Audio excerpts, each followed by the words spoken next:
கர்த்தருடைய பரிசுத்த நாமத்திற்கு மகிமை உண்டாவதாக. இன்றைக்கு பிள்ளைகளை உங்கள் பெற்றோருக்கு கீழ்ப்படியுங்கள் என்பதை குறித்து நாம் தியானிக்கப் போகிறோம்.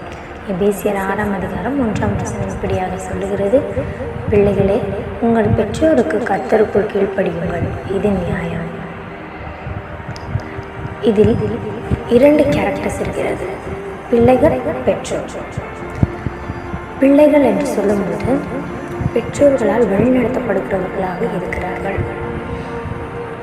உலகத்தின் பிரகாரமாக பார்க்கும்போது பிள்ளைகள் பெற்றோர்கள் என்று சொல்லும்போது பெற்றோர்கள் ஒரு முதிர்ச்சியான நிலையில் இருப்பவர்கள், வளர்ந்தவர்கள், அடல்ட்ஸ்.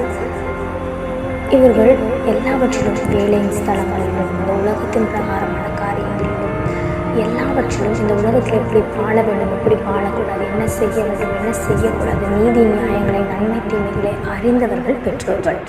பிள்ளைகள் என்று சொல்லும்போது அவர்களுக்கு அறிவின் தன்மை முதிர்ச்சியற்றதாக இருக்கும்.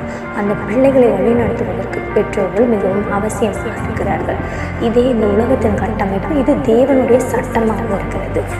பெற்றோர் பிள்ளைகள் என்று சொல்லும்போது பெற்றோர்களால் பிள்ளைகள் வழிநடத்தப்படுகிறார்கள். பிள்ளைகளே, உங்கள் பெற்றோருக்கு கர்த்தருக்குள் கீழ்ப்படியுங்கள், இது நியாயம் என்று சொல்லி எபேசியர் 6ஆம் அதிகாரம் 1ஆம் வசனம் சொல்லுகிறது. பெற்றோர்களினுடைய வழிநடத்துதலும், அவர்கள் நமக்கு கற்பிக்கிறதான காரியங்களும், அவர்கள் நமக்கு கண்டித்து உணர்கிறதான காரியங்களும் நாம் கடைப்பிடித்து வாழ வேண்டும் என்று சொல்லி நம் கர்த்தராகிய இயேசு கிறிஸ்து விரும்புகிறார். உலகத்தின் பிரகாரமாக பெற்றோர்கள் நமக்கு இருக்கிறார்கள். அதே போல் ஆவிக்குரிய பிரகாரமாக கர்த்தராகிய இயேசு கிறிஸ்து நமக்கு தகப்பனாகவும் தாயாகவும் அவர் இருக்கிறார்.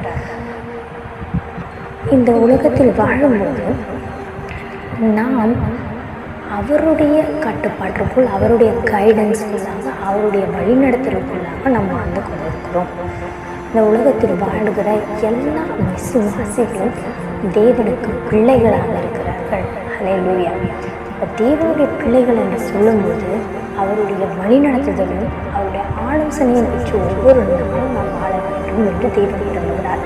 பிள்ளைகளே, உங்கள் பெற்றோருக்கு கர்த்தருக்குள் கீழ்ப்படியுங்கள், இது நியாயம் என்று சொல்லுவார். பெற்றோர்களும் பிள்ளைகளும் இருவரும் தேவனுக்கு பிள்ளைகளாக இருக்கிறோம். அதே பெற்றோர்கள் இந்த உலகத்தின் பிரகாரமாக பிள்ளைகளை வளர்க்கும் போது தேவனுடைய வார்த்தைகளை கேட்டு அதன்படி பிள்ளைகளை வளர்க்க வேண்டும் என்று தேவன் விரும்புகிறார். பிள்ளைகளுக்கு கொடுக்கிறதான அட்வைஸும் என்ன என்று சொல்லுவார்: கர்த்தருக்குள் உங்கள் பெற்றோருக்கு கீழ்ப்படியுங்கள் என்று சொல்லுகிறார். அப்போ பெற்றோரானவர்கள் பிள்ளைகளை கர்த்தருக்குள்